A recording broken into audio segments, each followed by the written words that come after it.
இந்த பாத்திரத்தில் வந்து நம்ம வடித்த தண்ணி அது நிறையா இருந்துச்சு. இதில் மிக்ஸ் பண்ணிக்கலாம்.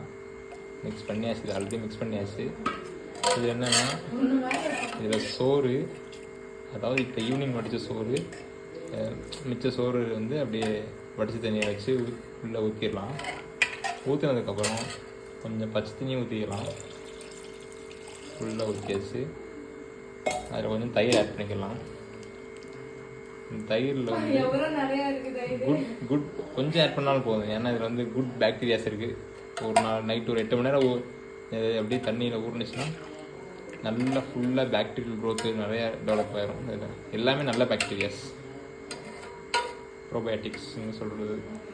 இதுதான் நேச்சுரல் வே ப்ரோபயோட்டிக்ஸ் எப்படி ரெடி பண்ணுறதுன்னு ஒரு வீடியோ.